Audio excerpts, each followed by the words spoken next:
Hey everybody, welcome back to Every Movie Ever. I am of course Eric, and this week I'm on the moon, just outside of Moonbase Moon 13, which fans of Mystery Science Theater I'm sure are very familiar with, and that's very important to today's show because we're doing a whole show reviewing movies featured on Mystery Science Theater 3000. Now, I know what a lot of you are asking already. You're saying, now wait, have you actually watched these movies or just the Mystery Science Theater versions? I'm going to be honest, in most cases, just the Mystery Science Theater versions, but I'm a big boy. I think I can still give a fair to middling review of what the movie itself, just the movie on its own merits, is like. But I'm very excited to be here on the moon. Of course, we come over here, the famous lunar lander is right here, so that's very exciting.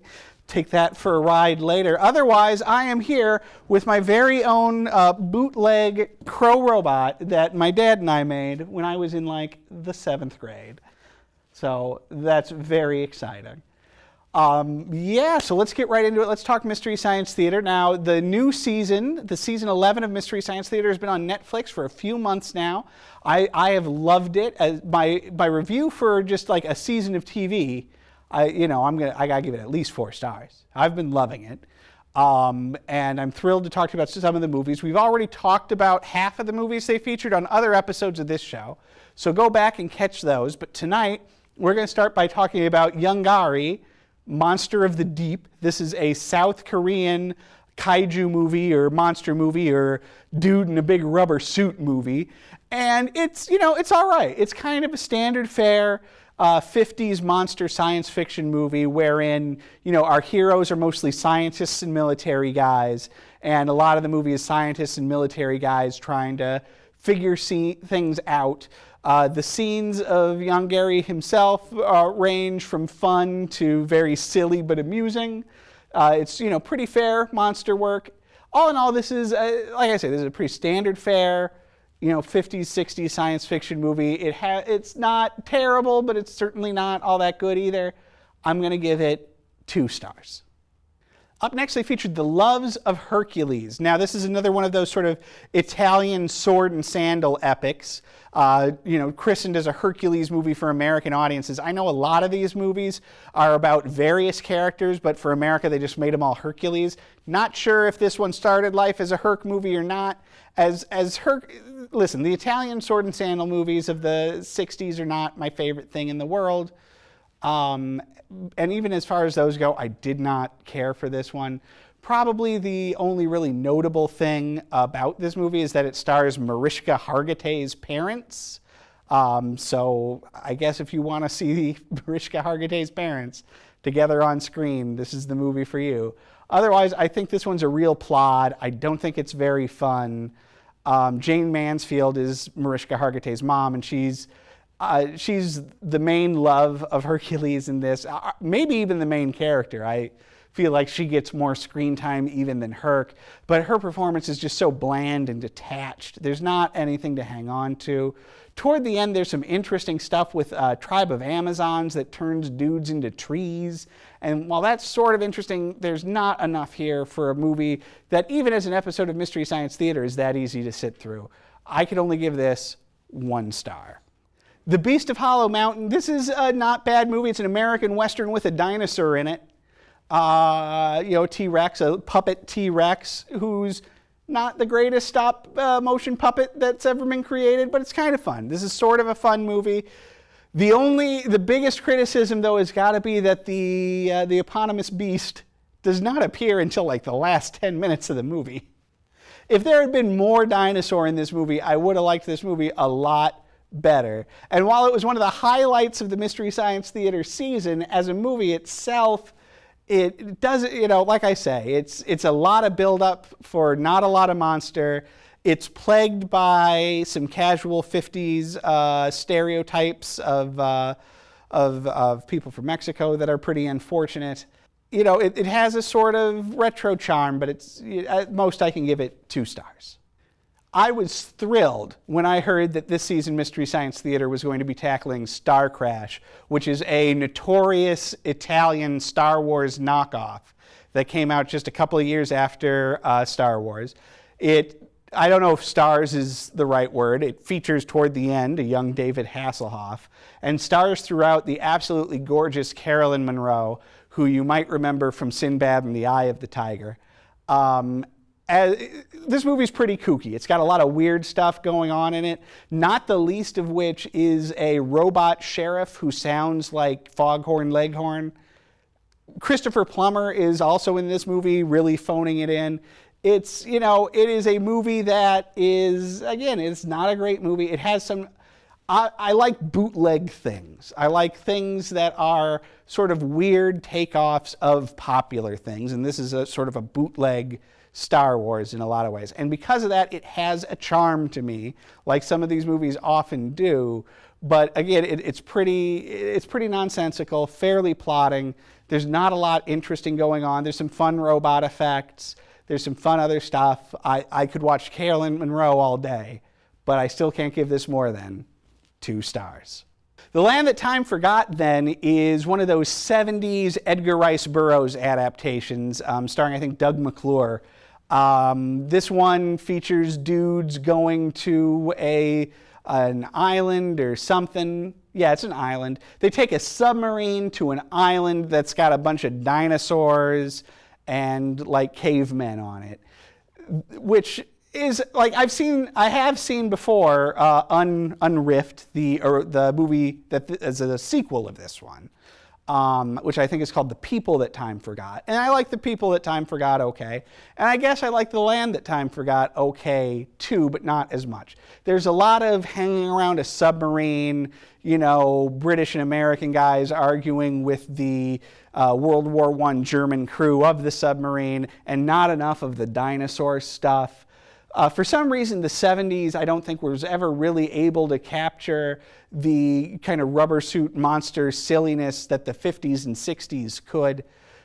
Still, again, and I've said this a bunch tonight, but it's true, there's some charms to this. This is not a terrible, late night B movie, whether it's on Mystery Science Theater or Svengoolie or Elvira or like Count Gordeval or something like that. It's all right. It's all right. There's some good He-Man kind of action stuff to it. But again, I'm stuck in a rut here. 2 stars.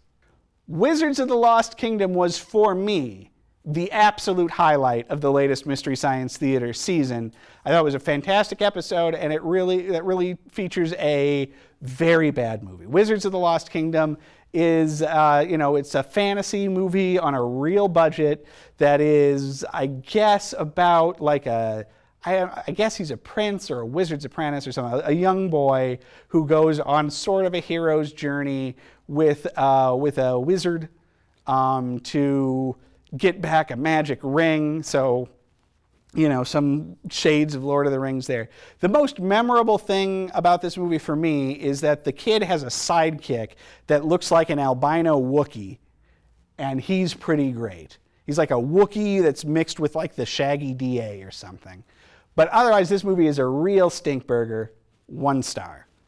Now, Wizards of the Lost Kingdom 2 has nothing to do with Wizards of the Lost Kingdom 1. No returning characters, no returning plot lines, just another generic sword and sorcery movie. This one even more generic than the first installment. You would have thought that the addition of David Carradine would knock this movie up a notch, and it almost does, except Carradine's not in it much. Although when he's in it, his complete lack of commitment and sort of amused disinterest in the affairs is pretty fun to watch, but the rest of the movie is a real hopeless slog with some very unpleasant and poorly done like monsters and creatures. I did not like this movie at all. 0.5 star.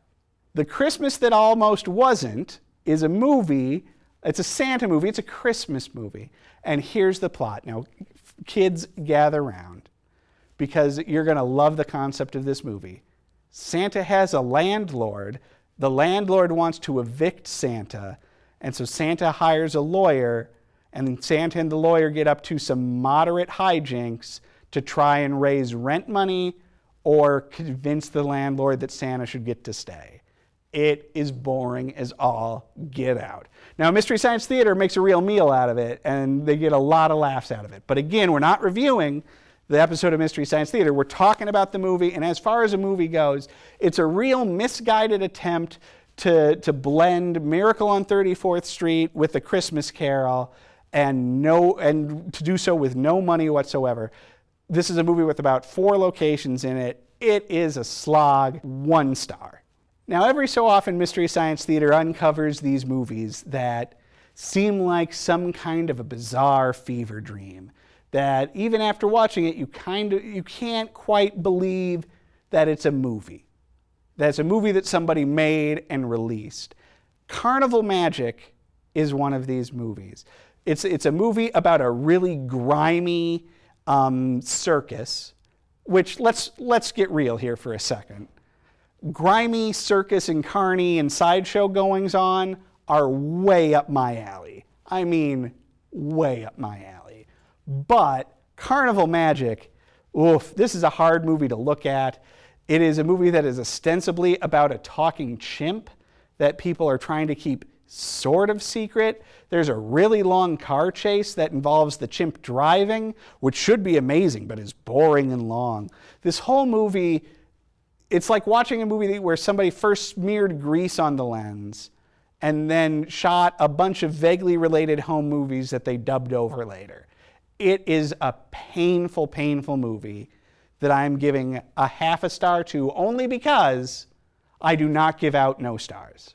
At the Earth's Core is a movie that's very similar to The Land That Time Forgot, a movie that we talked about a little while ago. It is another 70s adaptation of an Edgar Rice Burroughs novel, again starring Doug McClure, from the same studio. This one also featuring Peter Cushing and, once again, Carolyn Monroe, this time as a tribeswoman who lives at the center of the earth, where, now you remember how in the Land That Time Forgot you go to an island and there's dinosaurs? Turns out if you journey to the center of the earth, there's dinosaurs and like big lizard dudes down there too. This movie I liked a fair bit more than The Land That Time Forgot. I think this is a reasonably watchable movie. Again, it's no great shakes. Their ability, like watching this movie the whole time, I was thinking of the Frank Frazetta covers for the paperbacks of the Edgar Rice Burroughs Pellucidar novels, and just looking at this rubber creature and comparing it in my mind to Frazetta, which no one should do. And P.S., if these words make no sense to you, please Google them. Do yourself a favor. Google up some Frank Frazetta paintings. You'll be glad that you did. But I think I'm going to give it 2 stars. So we're finished with the new season of Mystery Science Theater, which, again, like, while these movies are bad, the Mystery Science Theater's treatment of them was an absolute pleasure to watch. I thought all the new cast, Jonah and Barron and Hampton, did a fantastic job.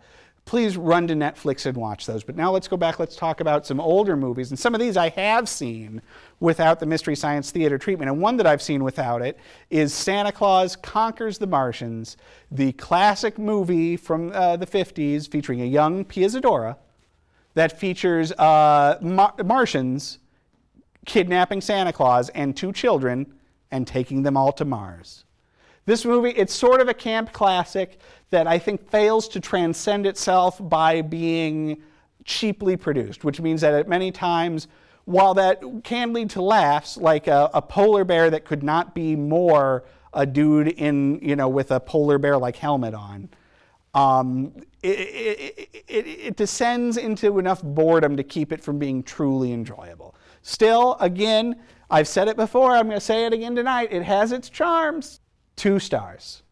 Let's talk about Space Mutiny. This is a classic from the latter days of Mystery Science Theater. This is a movie. This is a Battlestar Galactica knockoff. And since Battlestar Galactica is a Star Wars knockoff, this movie's a knockoff of a knockoff.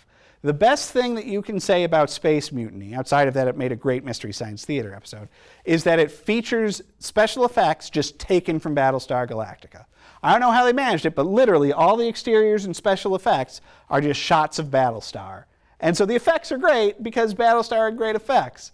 The plot itself, which features a captain that looks like Santa Claus dealing with a mutiny aboard his generational starship, where they're all descendants of the people who initially set out in this starship looking for something or other.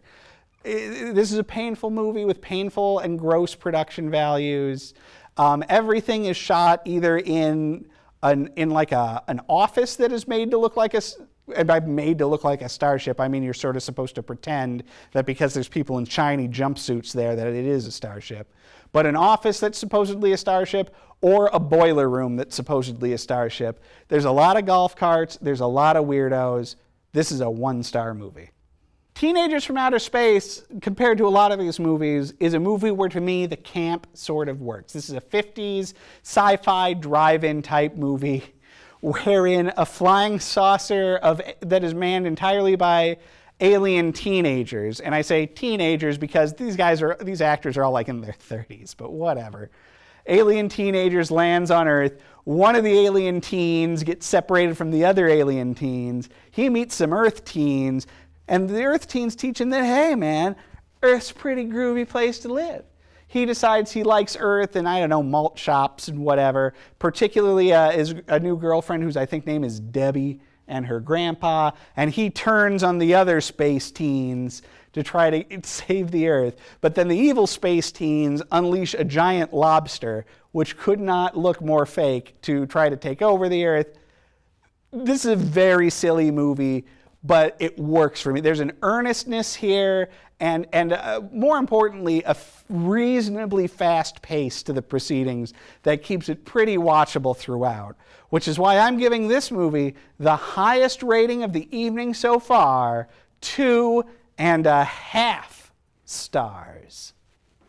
Hobgoblins is, we've been talking a lot about knockoffs tonight. Hobgoblins is probably the worst and the grossest of the Gremlins knockoffs. And that's including a subgenre that includes movies like Critters and the various Critters sequels, or maybe Troll, various Full Moon movies. But Hobgoblins is pretty gross.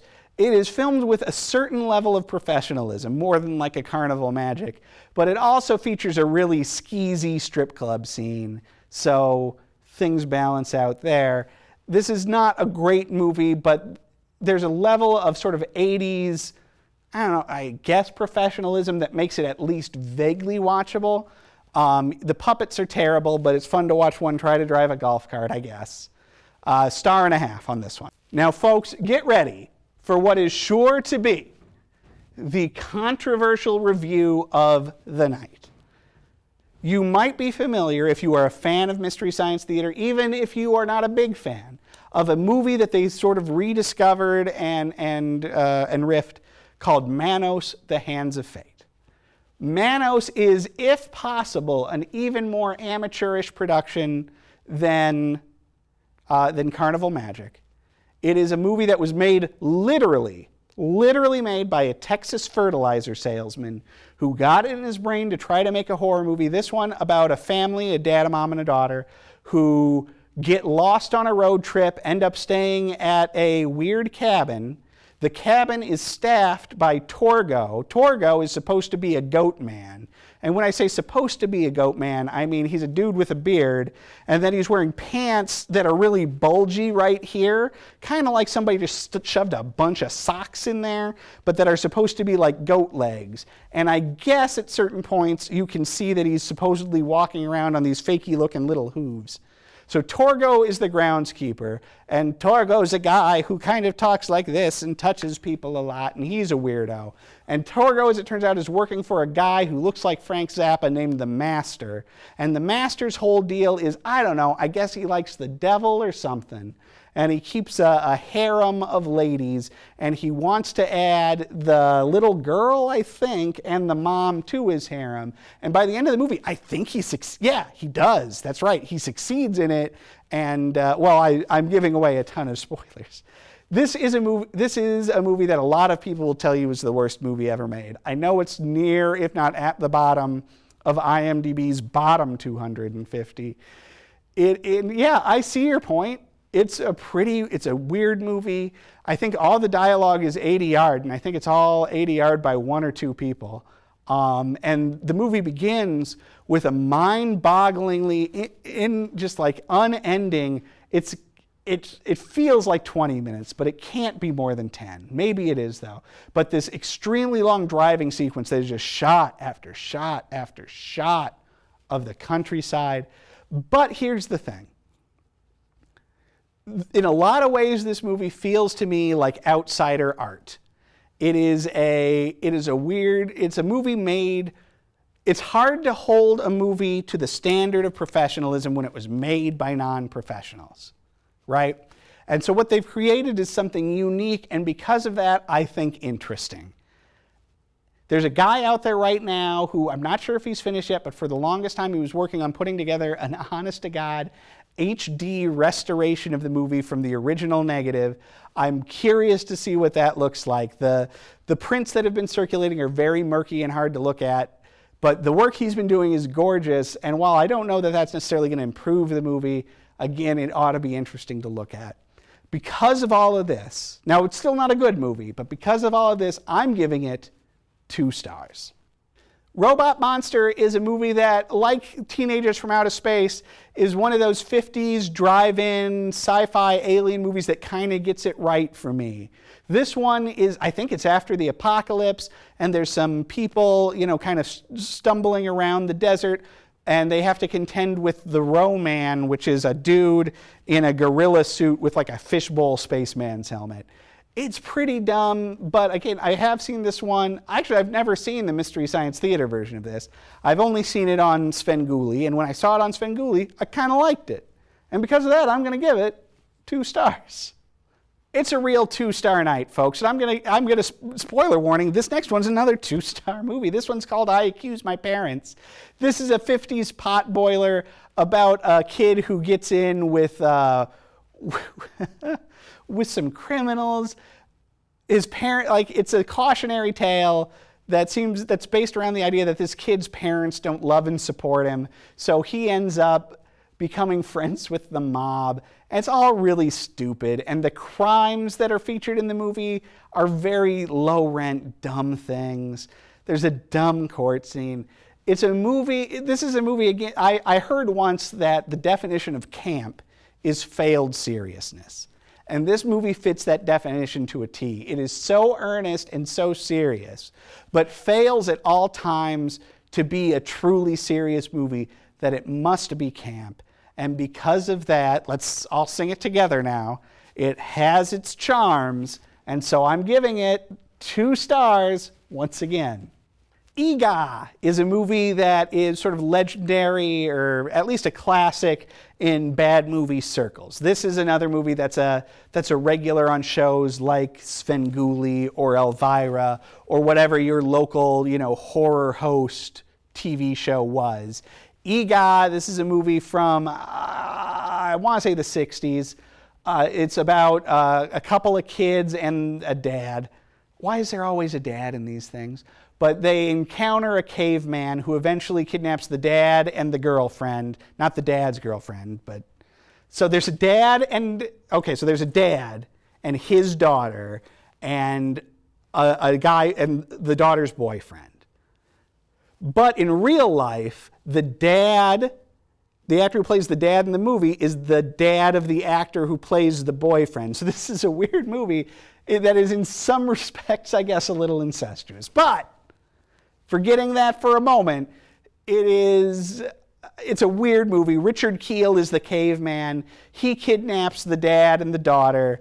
And then the boyfriend, who's a doughy-faced guy named Arch Hall Jr., who's some sort of weird aspiring musician who gets to sing 3 or 4 of his, vaguely Bobby Vitney type songs in this movie. And he sings all of these songs to his girlfriend, but all of the songs are about girls who have a different name than his girlfriend, so that's a weird thing too.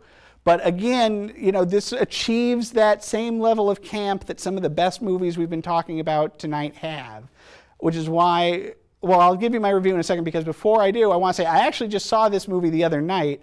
I was very fortunate. The Mystery Science Theater team came to town here and did a live show. I got to go. They were in person on stage making fun of this movie live. It was a real treat. They had found a really beautiful print of this movie. Again, a lot of the versions of these movies that you see on TV are really beat up and murky prints, but this was a really clean and bright and attractive looking print, so that helped a lot. That was a real joy. I loved that. That was a great night.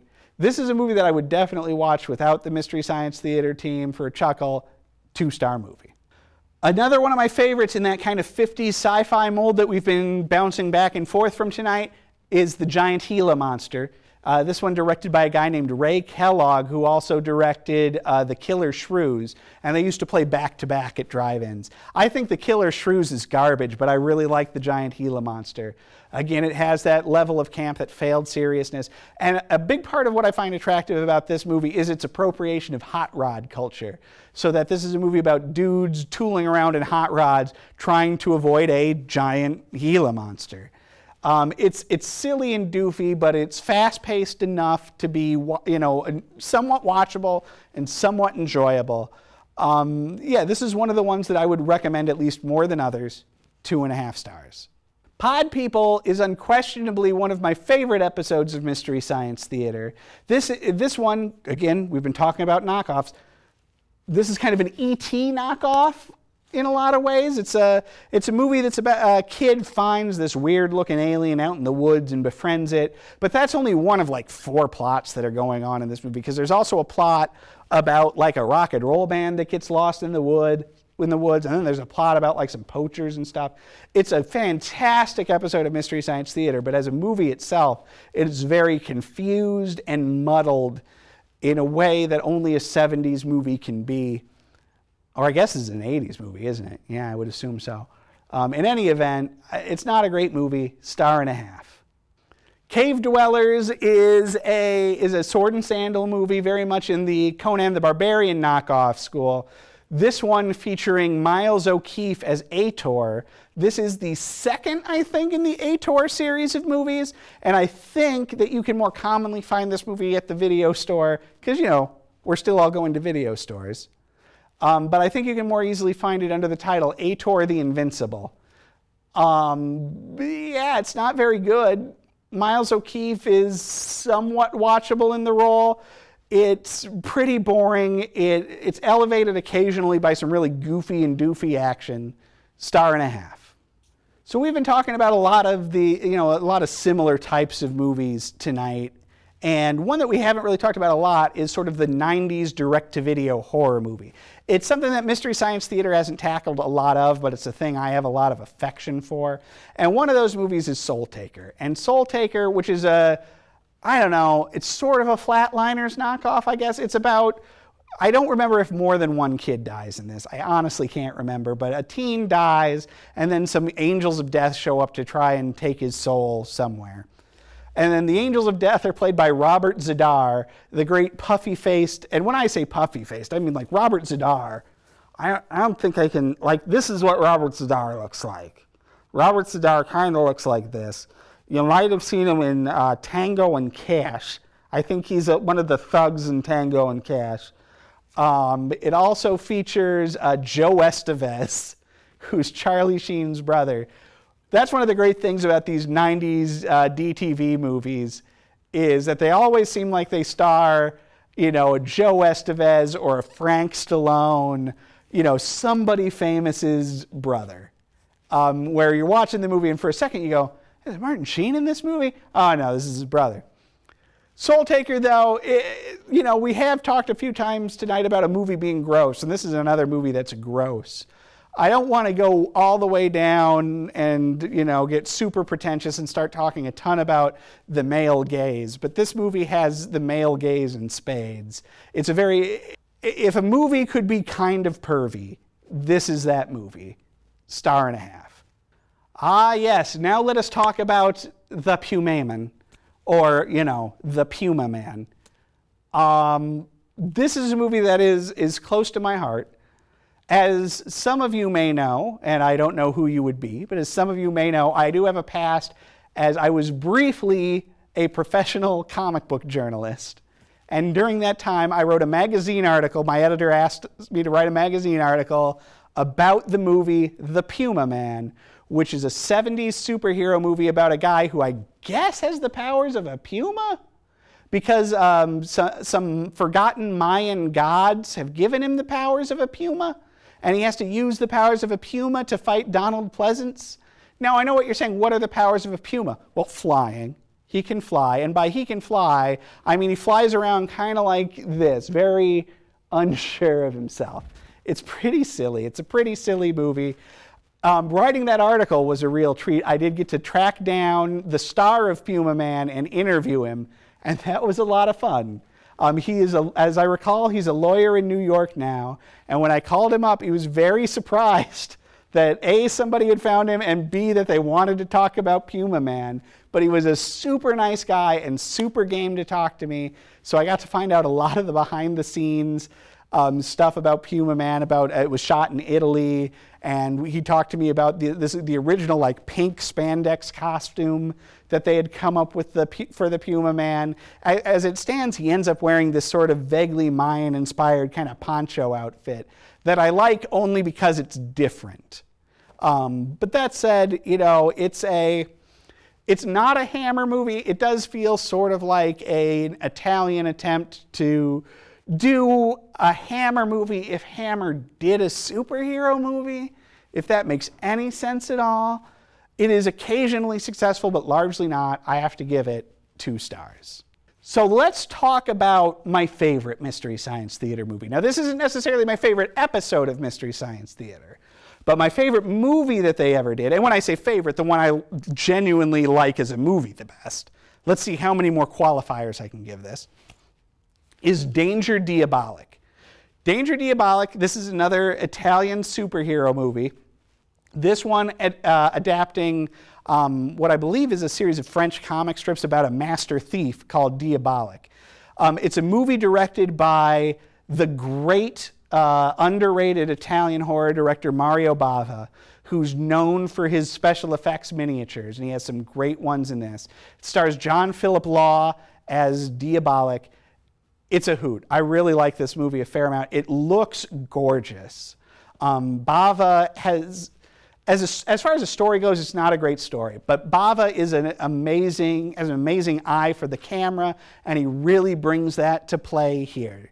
This is a movie I've seen multiple times, not on Mystery Science Theater. It's a movie I have a poster for. It's a really, I think, gorgeous movie that's a lot of fun to look at, if not necessarily narratively engaging. It's definitely style over substance, but I would recommend checking it out. If you've never heard of Mario Bava before, do yourself a favor, unearth some of his movies like Planet of the Vampires or Black Sunday or Black Sabbath. Those are excellent movies. Diabolik isn't his best, but it's a really solid movie that I'm actually going to give 3 stars. Now, folks, we can hardly be here on the moon. We can hardly be here with our own Crow-T robot. We can hardly be doing a Mystery Science Theater tribute episode of Every Movie Ever and not talk about Mystery Science Theater 3000, the movie. This is an actual movie released to theaters, made by the Mystery Science Theater team, that is essentially an episode of the show done for movies. So it has higher production values, which are a real treat to see, as this time Mike and the robots watch the science fiction classic, This Island Earth. There's been a lot of talk about this movie since it came out. And one of the big things I want to talk about real quickly is just what a tragedy it is that this movie was so underseen at the time. It was produced by Gramercy Pictures, and Gramercy Pictures was going through a bankruptcy. And so they could only wide release one movie that summer. And they could choose between Mystery Science Theater 3000, the movie, and the other movie to release wide. They decided to release the other movie wide. What was that other movie? It was Barbed Wire with Pam Anderson. So they arguably made the wrong decision for a lot of reasons. Mystery Science Theater was a tough movie to see at the theaters. I grew up in South Bend, Indiana. One movie theater in South Bend was showing it. This really terrible movie theater that was in the parking lot of a strip mall, and they showed it for, I think, 1 week. Did I make my parents take us? Yes, I did. Was there anyone else in the theater with us? Yeah, there were like 3 other people. This movie did not deserve the underwhelming reception it got. It's a really fun movie. It is perhaps not as strong as a lot of the episodes, and oddly is shorter than any episode of the TV series. And sometimes the jokes feel as if they're a little bit more tailored for a general audience than some of the weirder jokes they might do on the show. And I get all of that 100%. I don't even think that's the wrong way to go. Obviously, if you're putting this thing out in the theater, you're hoping to catch people and get them to start watching your show. And because of that, this is an ideal introduction, I think, to the world of Mystery Science Theater. The jokes are great. The host stuff is terrific. And it has this idea that makes so much sense that when they do it, it's like, well, of course they would do this. But that didn't even occur to me, and that is so brilliant, which is that obviously this is a TV show where a guy and his robots make fun of bad movies, right? Well, at the end of the movie, they come in to make fun of their own credits, and I think that is charming as all heck. This is a fun movie, 3.5 stars. That's it for this episode of Every Movie Ever. Thank you so much for watching. We'll be back next time as we continue to try to watch every movie ever made and keep watching future episodes. I'm a big Mystery Science Theater fan, and as we keep going, I'll be sprinkling in more episodes. We talked about, I think, 24 or 25 of their movies tonight, but they did, I think, more than 200 movies in total. So there's a lot more to talk about, and we'll talk about them in the future on Every Movie Ever. Good night. Oh, he's saying good night too.